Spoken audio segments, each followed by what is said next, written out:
tonight is the 21st of March 2022, and our speaker today is going to be Sarah Murthy, who's going to be talking about how to research your house. So we're really pleased you could come along and do this talk. It's something that's really quite fundamental to how people appreciate where they are. A vested interest, your own home. What a great way to find an interest in history. Another one, of course, is to find out your own family history. And so many historians, that's how it started out. Family history, history of the home, and you find out then how to go about doing that, and it can become a hobby. It's valuable to hear from somebody who has actually done this research, and Sarah from the PowerPoint presentation and her knowledge of that is going to be really worthwhile. It's a skill that in our historical society we're lacking in. So Sarah, you can come up here and do that presentation. We've got the clicker and it's all up to you. Thank you.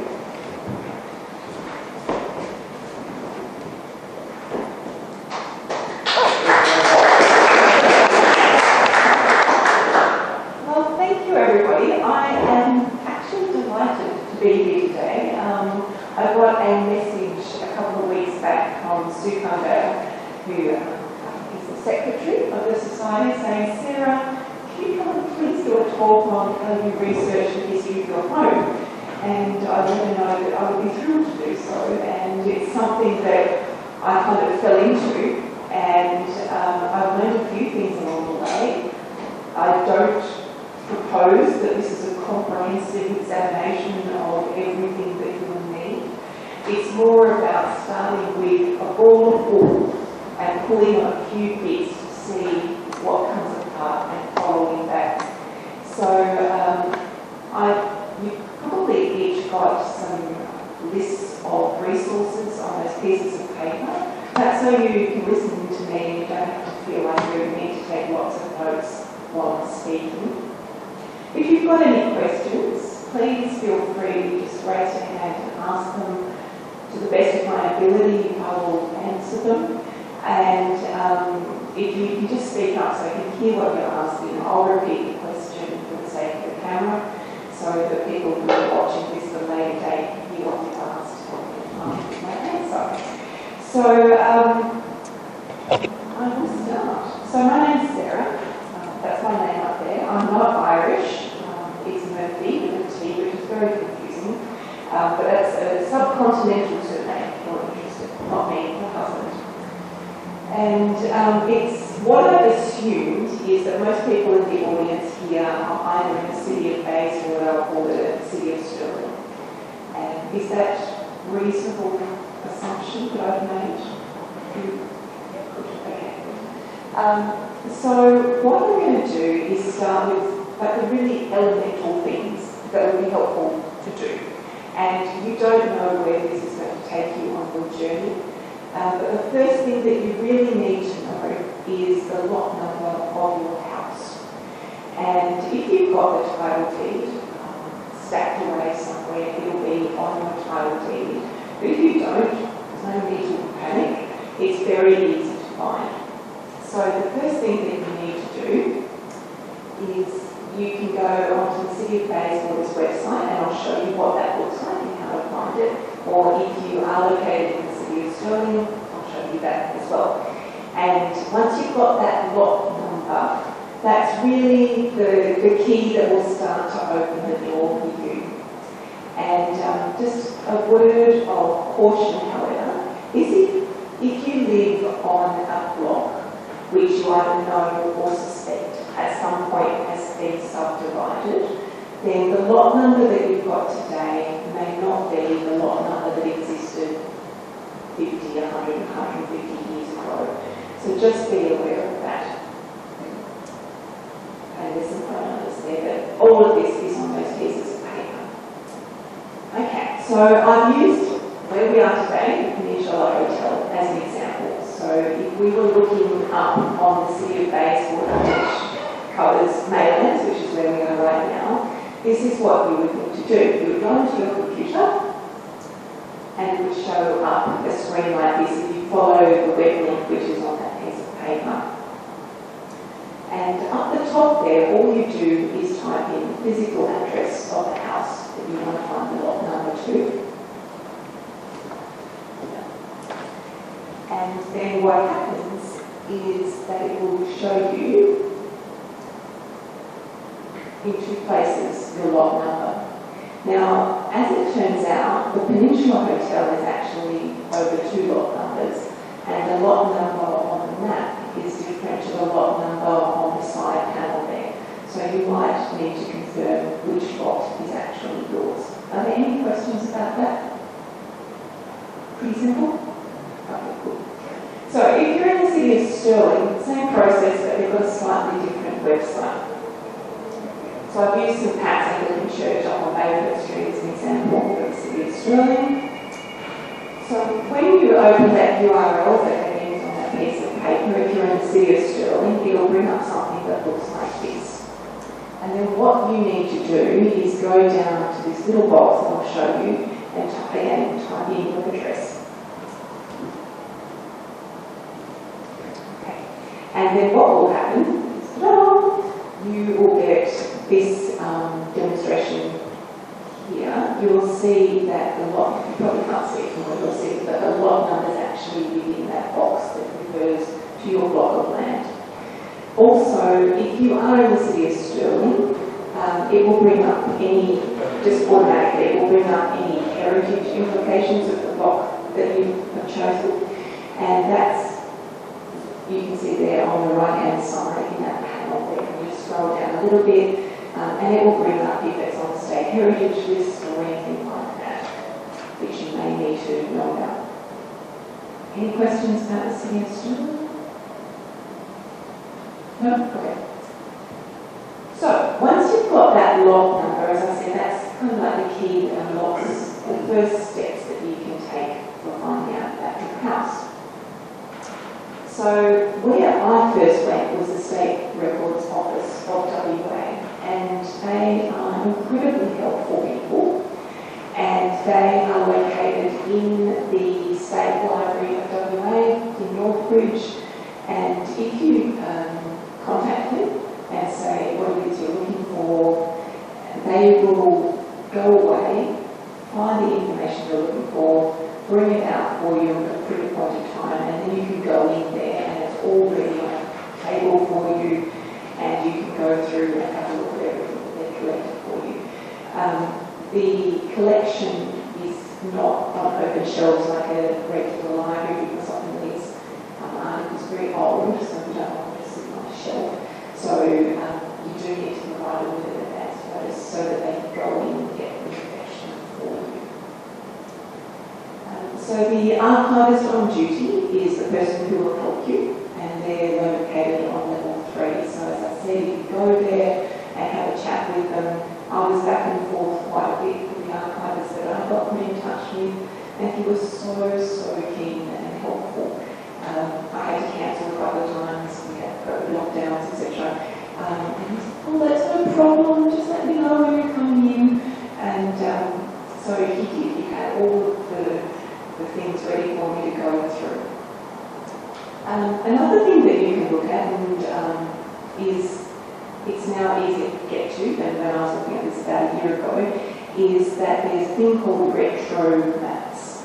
And depending on where you are living and your address will depend on what that throws up. But for us, what it showed was back in the 1930s, when the sewerage was being put through in Perth, what happened was they had to map all of the houses to know what was where, what outbuildings were there, so that they could work out where they should put the sewer lines. And for us, that map from 1936 is still our sewer map. This is the thing they provided us when we moved in. And that map shows where the old chook shed was, it shows where the old dummy was. You can see the front steps are still original. So it's actually quite a detailed map, and it's just interesting to have a look. The other thing that you can look at is, particularly if you've got a house which has got substantial history to it, it might be in the national collection. So Trove is just the name for the online catalogue for the National Library of Australia, and Trove is also used by some other libraries as well. Any questions so far? No? Alright, so if you are in Perth, and particularly this part of Perth, one of the great resources that we have is, back in the day, we needed to build Gilbert Road. And so the construction of Gilbert Road was a major undertaking around the district, and as a result of that, a roads board was established. And the roads board really became all things to all people in lieu of anything else. So this was before the local councils existed. So they were doing welfare checks on people during the Great Depression, as well as doing things like mapping the roads. And what the roads boards did was they kept records of everybody who lived in this part of Perth, where the records of the lot numbers, etc., etc. And it wasn't just Bayswater. So in these books, you'll see places in Subiaco that are listed in the Bayswater Road Book. And it's a pretty lengthy collection that goes back to the late 1890s and sort of take it on about the 1960s, I think. And so you can track back year by year your house. And it's going to take you some time and some patience, but it's a really interesting occupation if you're feeling like you need something to do. And these books are very old and quite fragile. So when you go into the State Records Office, you have to use gloves so that you don't damage them. Because they're so bulky, like some of them are literally that big, they don't photocopy particularly well. So bring along a camera or your phone, and you're more than welcome to take photos of whatever it is you need, but you cannot use a photocopy for them. No pens are allowed for pretty obvious reasons, but all of the gloves, and they've got paper and pencils available there so that you can take any notes that you want to. But obviously don't write on the books or do anything like that. You might be invited out again.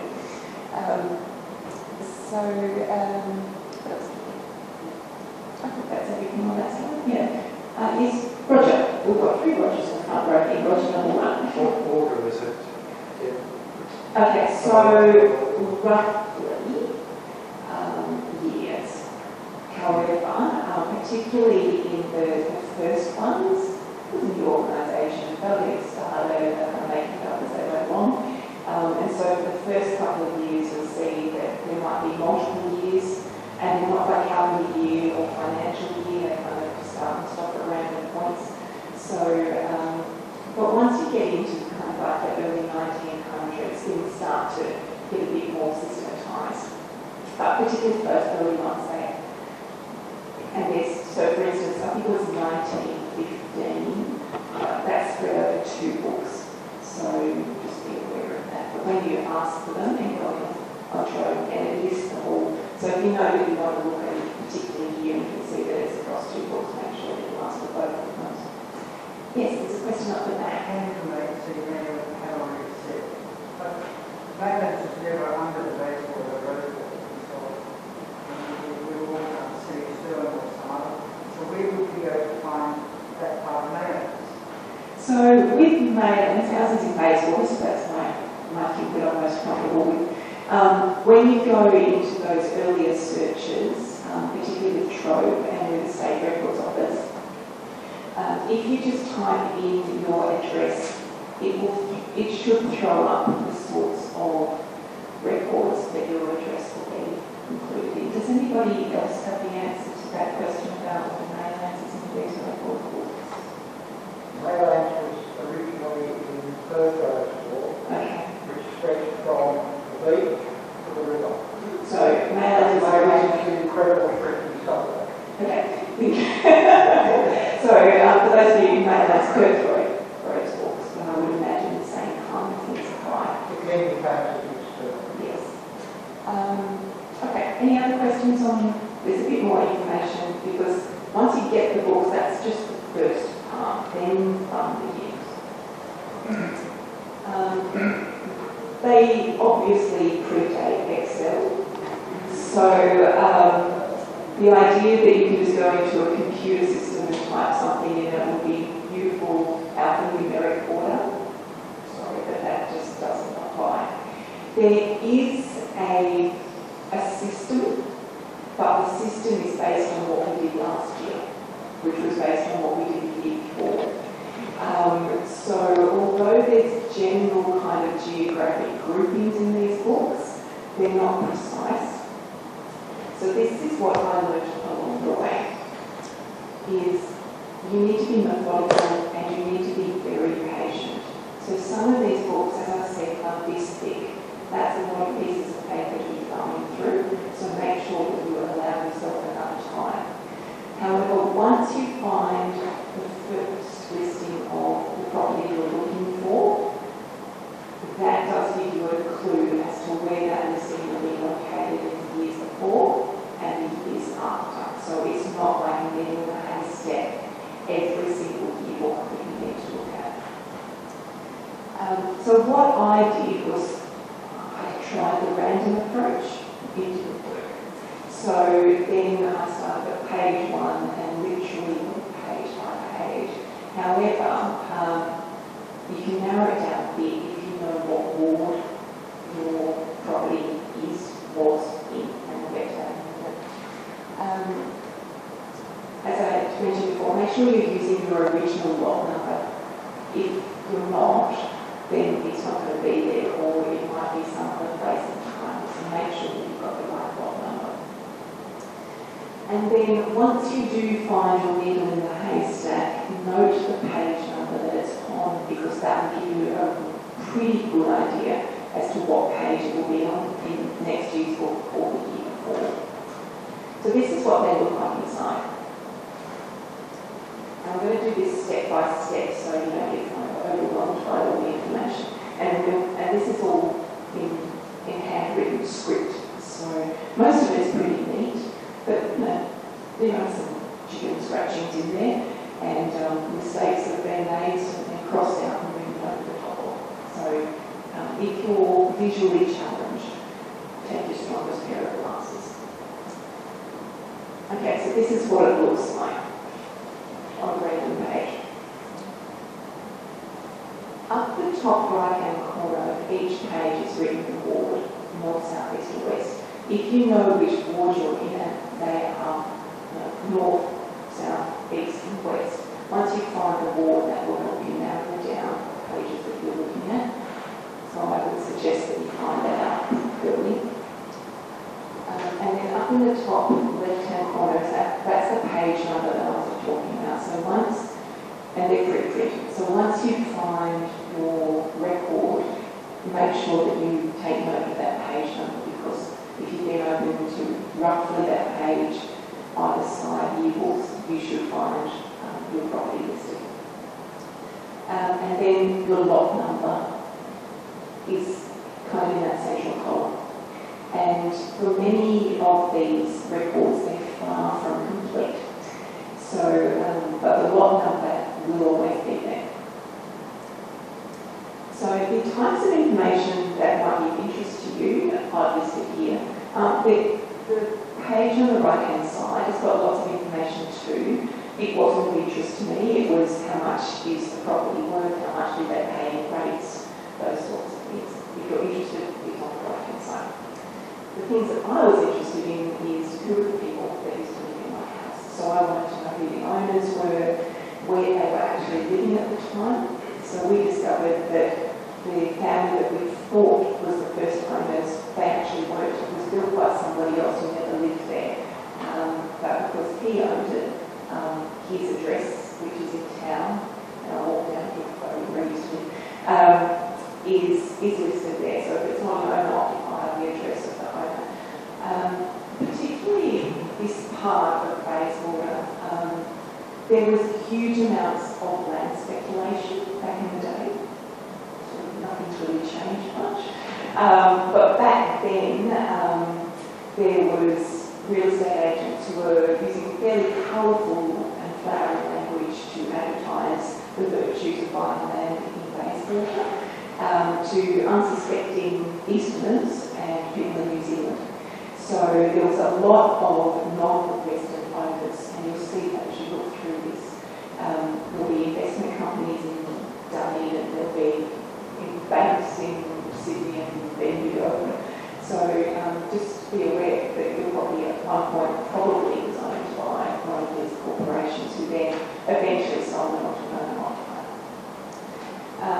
Some of them have their occupation listed on this particular page. We've got the postmaster. That's the only occupation that's listed on this whole page. The structure type. These get filled in as you advance through the years. So a lot of this was vacant land back in the day. And so when we were researching our house, we were told by the real estate agent the year that it was built, and just looking at it, we knew that that was wrong. It's wrong architecture. So what we did was I started in that year because I knew that it was definitely built by then and tracked that. And we found eventually the first time it was listed as having a house on it was 1917. And that correlates a lot more with the architectural style of the house than 1924. Okay, so where are all these things kept? So the owner's name is there, and they generally don't have John Smith, they'll have J. Smith. Their address, as I said, it could be in New Zealand, it could be in the Eastern States, it could be local, or it could be the actual address of that property itself. The occupation, so our postmaster. The structure types. On this page, I think it was only about 3 houses that you, this one was 1915. In this whole precinct, there was only 3 houses that were noted. And then the property address, and for those of you who can see this, on this page here, there's only about 3 of those lots which have a property address listed against them. So again, I think a lot of them are really important. Are there any questions about that? No? Okay. Very quiet. All right. Council records are obviously a place that you could look as well. I looked back through my notes to try and find out what year it was, but somebody along the way told me that the property records for the city of Stirling were destroyed by fire back in the early days. So this may be apocryphal, but I think it's true. So just a bit of a leave up there. And we think that's probably why the council records for our property stopped at 1924 and so go back to when the house was actually initially built. And just be aware, council boundaries like electorates have come and gone over time. So although you might be in a particular shire or city now, doesn't mean that the property was always in that location. And of course, councils didn't always exist as councils either. Okay, so there's some other sources that you could look at once you've found out through those records who owned your property at what point. Is the Office of Births, Deaths and Marriages. The older records, a lot of them are available online for free. For more modern ones, you may have to pay an amount to the office. The post office directories. These are kind of like the original white pages back before we had mobile phones. But again, they often don't list the full address. So they might say, for instance, Grafton Street in Bayswater and list 5-10 houses, but there won't actually be a house number against those. So it's you can educate guests about who was in your house at what particular time. Historical societies, such as this one today. And then if you haven't already seen this book and you live in Maylands or Bayswater, I would highly recommend that you head out to the local library. They do have, I think it's 2 copies. Don't go down tomorrow because you'll be fighting over it. But you can also buy it online. So a lovely friend of mine actually bought this for me. And it's really comprehensive, it's a really good read. It helps to put things kind of in historical perspective and provides a kind of broader context And you might find information about the people who used to live in the house. You might find information about the street, about the house even. And we think that we found in here a photo of the guy who built our house. So it's just a bit of a kind of a broader link back to that more extended context. Yes. So I noticed you haven't mentioned Langate yet. I live in South Perth, and I've recently been investigating my house on a laneway behind mine. Yes. And they've got a lot of wonderful, well, they pay for it. It's $27.20, the certificate of title. And if you're getting a lot of documents, which I've done, it can mount up quite a lot, because what you've been describing so far, it all sounds free. It's all free. Yeah. So, Langate Langate wonderful. is a great resource. We have certainly used them extensively, particularly when we were looking to buy our house. And it was Langate that confirmed that our lot number was the original lot number. So if you're not sure, just give them a call. They're really helpful for that. Could I just also add, I was able to get a subdivision map in 1892 of where I live. And the lady at Langate was very helpful. And normally they provide me with a black and white copy. But she, because I phoned her up so many times, she ended up giving me a colour copy. Now, the colour copy was quite informative because, as she said, there's some beautiful colours on these certificates of title, but one of the important pieces of information in getting it in colour is that she explained that if, for example, my street names are written in black, and they were written in black on the original document in 1892, but if it's written in red, for example, one of the street names was changed by Government Gazette in 1923, and all that information was written in red at a later time. So if you get that sort of information is quite useful in interpreting these beautiful old certificates of title. Thank you. So the long and short of that is get cozy with Langate. See what they can give you for free. Thank you very much. That's really good. So that book there is a great resource. And it goes right back to before Captain Stirling came up the river, and it goes through the history of the subdivision of this part of the world. It talks about all the land speculation. There's maps in there that show that created real estate agents and not a new invention. So some of the maps that they were using to flow off this property, they actually relocated whole streets to make it look like the major arterial roads were in different locations. It's quite amusing what they came up with in some instances. Okay. Oh, Roger, yes. Most of these directories, are those the wise directories? So they're online, and I don't know if they're called the wise directories. Some of them are wise.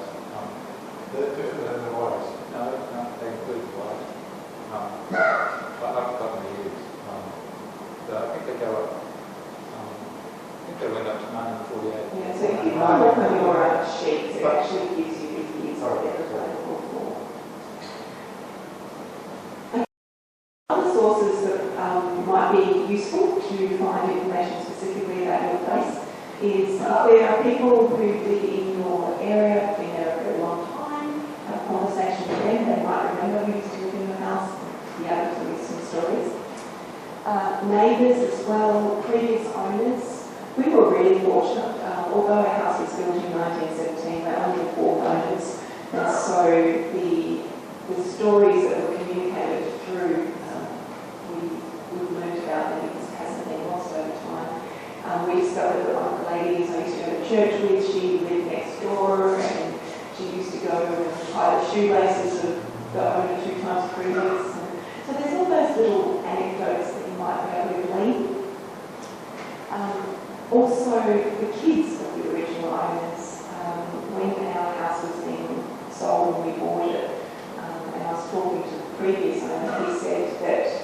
the kids of the first owner had said it was up for sale, and one of them came and knocked on the door and introduced himself and was giving a bit of a history lesson about the house. So there's all those sorts of things that you might be able to get some info from. The house itself, if something's not quite adding up right, what does the architectural style tell you? Is it Art Nouveau? Is it Art Deco? Is it Federation? Is it California bungalow? I can get really stuck with start there and give you a lot of consideration how old it is. Also, I thought that this author would be in the libraries, but I couldn't find it in the city-based one. If you are looking for any information in particular architectural science stuff, he's also done, that's about the Federation House as an architectural style. He's also got another one about what to do if you want to restore your house. It's a bit dated in terms of suppliers, but he's a really interesting author, and it's all from the Australian stuff. Again, I found it really informative about some stuff that I certainly didn't know. Graffiti. So we think of graffiti on a trend line, but it's not a new invention either. And you might find in tracks of cupboards. For us, we found it on the white tuck pointing. We've got dates from back from the 40s when the kids wrote their name and their birthdays, and we think we've got their height charts on the tuck pointing. So that was for us. I don't know what you might find. Old attics. I was just talking to my gentleman earlier who was saying that they found this amazing portrait in the top attic, and were able to actually work out who that woman was, and she was former owners. In our instance, the first thing I did when we moved in was to pull them up and access as many of the subfloors as I could. I didn't find any particular historical information, but I did find about $1,000 worth of light fittings, which was really handy. So you never know what you're going to find in the house itself. The furnishings left by previous owners. We inherited some of them when we got our house. And I'm sure there's plenty of other things that you might stumble across in the back now or in the house as well. What's in the old sheds, the old cook houses? We've got metal stoves, we've got original car wheels, we've got all sorts of stuff. Our previous one was a bit of bowerbird, but it is amazing what you can find when you go. So that's what I've come across so far. I hope it's been helpful to you. As I said at the beginning, it's really about finding a few pieces of wool on that wall that you start pulling on and going from there. Are there any other questions before I finish up? Yeah, the photo of your house. I do have a photo of our house, but not on here. What was the most interesting thing? What was the most interesting thing? So, for me, the thing that I found most interesting is when we did the handover, when we bought it, the previous owner told us quite a lot about it, and so he told us that when the white ants came through and they had floorboards, that the replacement floorboards were from the old hospital in Warrangaroo, where patients from World War I who were suffering from shell shock went. We've got bits of the gabba in our yard, not gabba, sorry, the wake up. Sorry, I don't know what I'm going to say. So just hearing that, and also we think that we found down at the World War I stuff in Albany a photo of a young man who went to World War I, who was probably 45, maybe owner of our house, when he was a butcher here in the Netherlands. So it's all those little connections that I find really interesting. What's it called coming up? Yes. Short place, where is this? We're in the city of Bayswater, and the question was, is our place heritage? I said, no, it's not. The city of Bayswater did a major survey a few years ago, and they don't expect to do another one for quite some time. The city of Bayswater is, let's just say, not as interested or built architecture as houses need still, which has its good and its bad elements, particularly during renovation. If you're in the city of Stirling and you had a house like ours, there was much higher chance that it would have been. Very good downtown, that's very. Okay. Yeah, so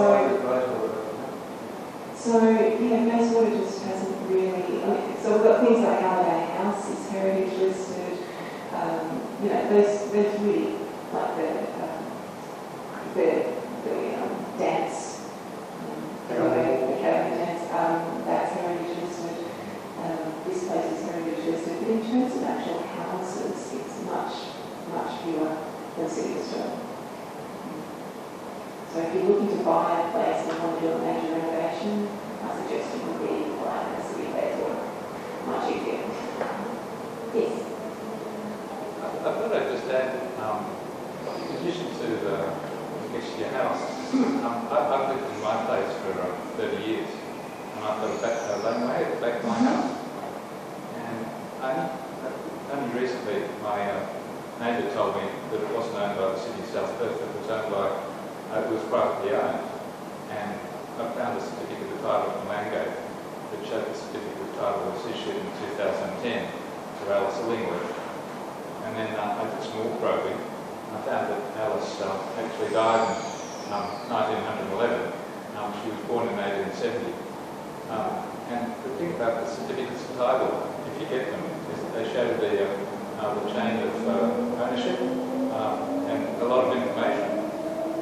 So that this particular certificate of title, going back to 1891, showed that it was actually cancelled in 2010 because all the land had been subdivided. They showed all the people on the list. It's a wonderful document. And because the laneways were the two pieces of land that were left, it was issued in the name of the original subdivider, which was this lady called Alice Illingworth, who had come over from Victoria with her father. It's an extraordinary story, but I gave a talk about it yesterday. But it's a friend of mine gave me a document, the City of Stirling, I think, put together a document in 2009 that said there are, I think, just over 400 right-of-ways in the City of Stirling, about 55 kilometres right-of-ways, and a lot of them are privately owned. And there's still a lot of these back laneways that were created at the turn of the century, the 1890s and the 1900s, to provide for the light, provide for the night cars. And so it's because of the way they've been dealt with, a lot of them are still in the names of the people who were the original subdividers back in the 1890s, and so they've all died. And there's a whole lot of legislation which I won't go into, but that's another interesting aspect of the history surrounding your house, because there are so many of these back laneways that will run through. Yes. And we don't have one. One last thing I wanted to say is that's the list that I've put together of the resources, and it's in the order that I spoke about them. When I was putting together this talk and I was looking back through my files, I came across this. I don't know who gave it to me, so I do apologise if I shamelessly plagiarised. But it's a good list, so there's probably some duplication between the two, but I thought I'd give you a copy of that as well. And if you do know where it actually originated from, please let me know so this. Wonderful. Thank you. Thank you, Sarah.